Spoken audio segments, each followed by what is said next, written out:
Assalamualaikum warahmatullahi wabarakatuh. Bapak Ibu yang saya hormati, supervisi klinis merupakan supervisi yang dilakukan berdasarkan adanya keluhan atau permasalahan yang dihadapi guru dan disampaikan kepada supervisor untuk mendapatkan solusi dalam menghadapi masalah. Supervisi klinis merupakan bentuk supervisi yang difokuskan pada peningkatan mengajar dengan melalui siklus yang sistematik dalam perencanaan, pengamatan, serta analisis yang intensif dan cermat tentang penampilan mengajar yang nyata, serta bertujuan mengadakan perubahan dengan cara yang rasional. Assalamualaikum Mbak, ini saya mau menyampaikan ada beberapa hal yang saya alami waktu pembelajaran di masa COVID pandemi 19 ini. Banyak kesulitan, banyak kendala, diantaranya yaitu keaktifan anak-anak. Nah itu kan sistemnya dalam pembelajaran di masa pandemi ini, sistem pembelajarannya yaitu berupa sebagian daring, sebagian luring. Pas waktu luring itu juga kendalanya anak-anak ada yang tidak aktif mengikuti. Terus pas waktu daring itu anak-anak kalau diberi tugas lewat WA itu juga jarang, banyak yang mengumpulkan, ada beberapa atau sebagian yang mengumpulkan. Nah, terus ini saya mau minta solusi atau masukan gimana cara mengatasi atau mencari solusi di masa untuk pembelajaran di masa pandemi seperti ini. Baik Ibu, untuk hari ini kendala apa yang Ibu hadapi dalam menyampaikan materi kepada siswa? Misalnya mata pelajaran apa yang akan Ibu sampaikan kepada siswa pada hari ini? Untuk kelas rendah itu kesulitannya itu apa dalam membacanya. Kadang kan anak-anak itu kalau diberi bacaan disuruh membaca itu malas, tidak. Terus apalagi dalam membaca cerita kan itu disuruh menceritakan kembali isi dari bacaan dongeng tentang hewan itu. Lah itu anak-anak itu tidak sangat antusias sekali. Kira-kira bagaimana solusi yang tepat untuk mengatasi permasalahan pada kelas saya ini, di kelas saya yang saya alami saat ini. Mohon maaf Ibu, saya boleh melihat persiapan mengajarnya? Terima kasih. Untuk kompetensi dasar di mata pelajaran Bahasa Indonesia, siswa harus mampu menceritakan kembali teks dongeng binatang atau fabel yang menggambarkan sikap hidup rukun yang telah dibaca secara nyaring sebagai bentuk ungkapan kiri. Seperti itu ya Bu ya? Untuk metodenya, Ibu menggunakan metode penugasan, tanya jawab, diskusi, permainan, dan ceramah. Ya. Terus yang pendekatannya, Ibu menggunakan pendekatan saintifik. Begitu ya Bu. Baik Ibu, tidak usah khawatir, nanti saya akan mendampingi Ibu dalam melaksanakan proses pembelajaran di kelas dan akan membantu untuk mendapatkan solusi yang baik yang Ibu hadapi sekarang. Baik Ibu, mari kita langsung menuju ke dalam kelas. Ya, terima kasih. Sebelumnya saya ucapkan Mbak, semoga nanti setelah kita mengamati proses pembelajaran di kelas saya, mungkin saya bisa mendapatkan solusi terbaik. Dan saya ucapkan terima kasih. Saya permisi. Assalamualaikum warahmatullahi wabarakatuh. Waalaikumsalam warahmatullahi wabarakatuh. Assalamualaikum warahmatullahi wabarakatuh. Waalaikumsalam warahmatullahi wabarakatuh. Selamat pagi anak-anak. Pagi. Masih semangat belajarnya?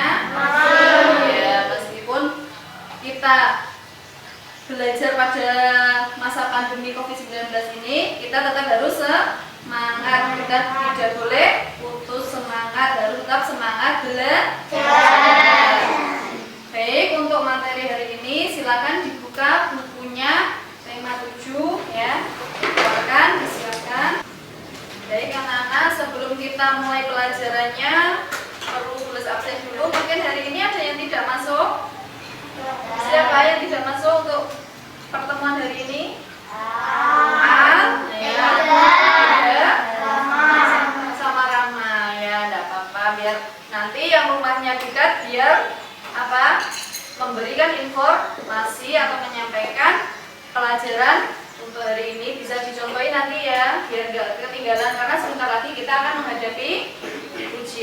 semester genap. Maka dari itu kita harus selalu aktif dalam mengikuti pembelajaran.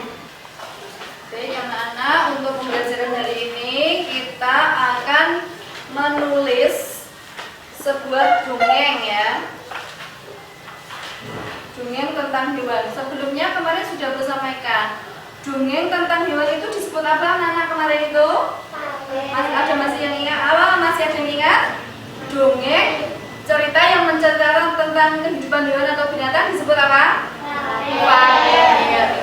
Untuk hari ini Bulus akan memberikan bacaan sebuah dongeng yang berjudul Tupai dan Kera. Nanti Bulus dikte, kalian dengarkan, langsung ditulis di buku tulis. Karena apa tujuannya Bulus? Kalian kan kalau disuruh membaca, menulis itu masih banyak yang salah, membacanya malah, terus nulisnya itu kalau diberi soal jawabannya kalian itu menulisnya itu banyak kesalahan, ejaannya itu masih banyak yang salah, yang keliru. Jadi tujuannya Bulus kalau di BK itu biar kalian bisa menulis waktu nanti pas waktu ulangan ada soal kalian bisa menjawab dengan benar. Judul ditulis paling atas, silahkan kalian tulis Tupai dan Kera ya, ditulis di bukunya masing-masing. Tupai dan Kera. Judul itu biasanya ditulis paling atas dan agak menjorok. Ada yang belum?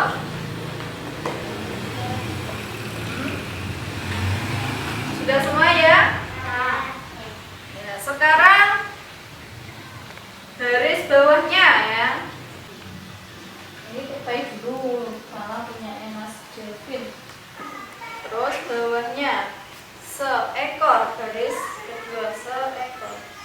Kadang kan kalian kalau mengisi kemarin pas waktu UTS Bulus koleksi menulis idu itu banyak yang keliru, hanya yang salah idu antara B dan D itu kalian masih bingung, belum bisa membedakan ya. Cara menuangkan dalam tulisannya itu salah.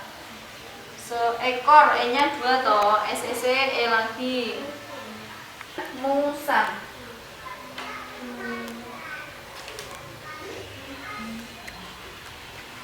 Dan musang. Sudah.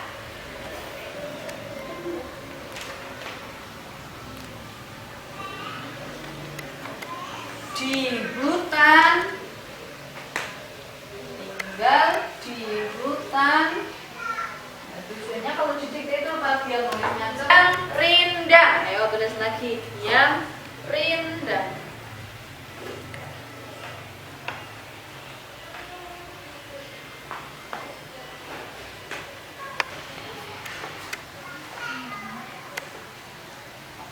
Sudah semua? Ya. Coba dibaca, mungkin. Tupai dan kera, seekor tupai kera dan musang tinggal di hutan yang rindang. Yo, ada baca ringan. Bawahnya tupai. Ayo ditulis tupai. Dari bawahnya Mas Delvin.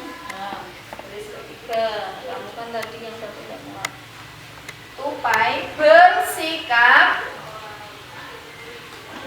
Saya nulisnya lambat, ben untuk cepet. Nah, didik dengan ini ya.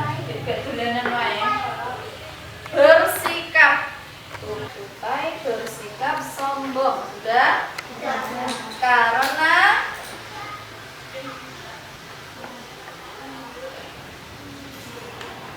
pandai melompat.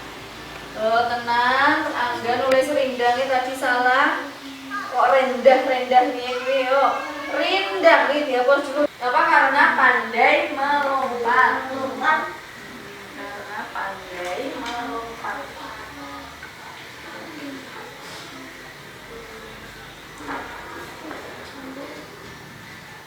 Karena, bukan karena. Karena pakai E, R-E-R. Mas Delvin lompatannya. Nah, itu lompatannya kepada kera.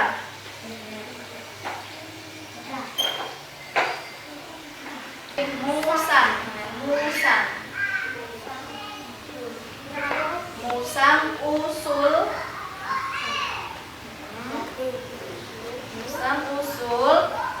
mengadakan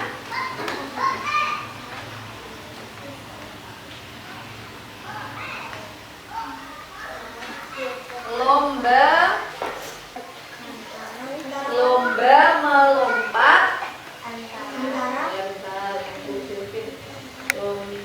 melompat, melompat Mas Julvin, antara tupai dan kera.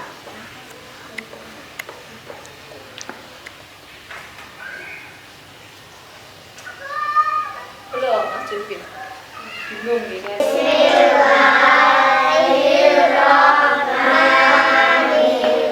Yang keras membacanya. Tupai dan kera, seekor tupai, kera, dan musang tinggal di hutan yang indah. Tupai bersikap sombong karena pandai melompat.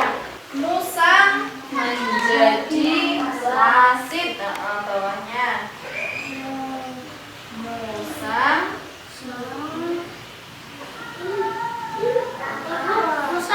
musang menjadi wasit.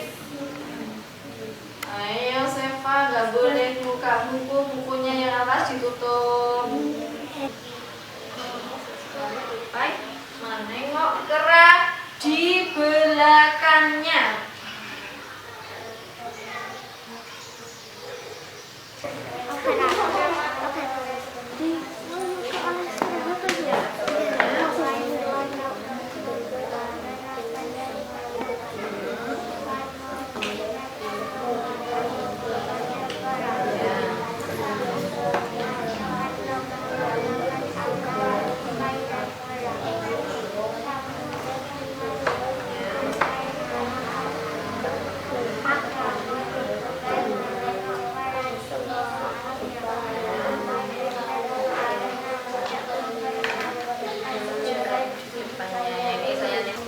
Iya, hidup itu tidak boleh sombong. Yang sombong itu siapa? Di cerita tupai dan kera itu. Dia sombong karena merasa bagaimana? Pandai melompat. Ya, akhirnya ada yang punya usul. Siapa tadi yang punya usul? Usulnya apa? Tupai yang sombong tadi pas waktu melaksanakan lomba dia itu kena halangan. Halangannya apa aja? Dia terjatuh karena dia saking takut kalahnya dengan kera. Dia akhirnya cuma sering menengok ke belakang melihat kera sampai tidak melihat jalan yang ada di depannya. Akhirnya dia jatuh dan siapa yang menjadi pemenang dalam lomba itu? Kera. Ya, makanya pelajaran yang bisa kita petik dari cerita ini, kita itu tidak boleh menjadi anak yang sombong. Kita harus tetap menjaga kerukunan. Jadi apa anak-anak yang bisa kalian ambil hikmah dari cerita tupai dan kera tadi? Tidak boleh. Satu, kita tidak boleh sombong. Kedua, Tidak boleh memamerkan. yang memamerkan itu sama dengan sombong. Kita harus hidup rukun dimanapun dan kapanpun dengan siapapun kita harus hidup rukun. Kita harus saling menghargai dan menghormati perbedaan meskipun perbedaan kesukaan hobi, kesukaan permainan kita harus tetap saling menghargai agar tercipta hidup yang damai dan rukun. Sekian anak-anak pelajaran untuk hari ini. Semoga kita bisa mengambil atau memetik hikmah dari cerita tupai dan kera dan kita bisa mempraktekkan atau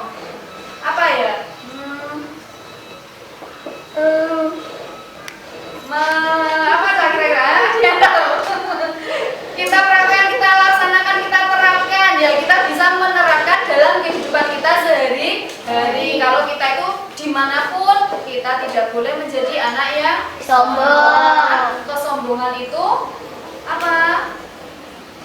Pasti banyak yang tidak suka. Kalian akibatnya apa kalau kalian hidup sombong? Ya pasti temannya sing ape koncone sampean itu loh pasti males arep-arep ya toh ndak?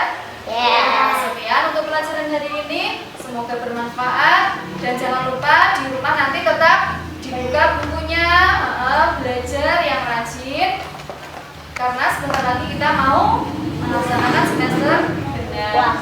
Cukup sekian, terus akhiri. Wassalamualaikum warahmatullahi wabarakatuh. Waalaikumsalam warahmatullahi wabarakatuh.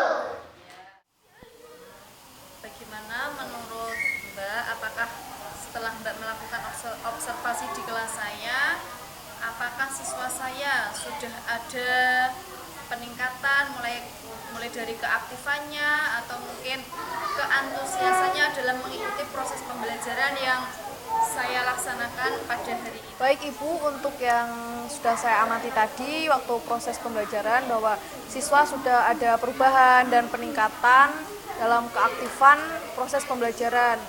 Dan juga siswa itu sudah bisa menceritakan kembali teks dongeng binatang fabel yang menggambarkan sikap hidup rukun yang telah dibaca secara nyaring sebagai bentuk ungkapan diri.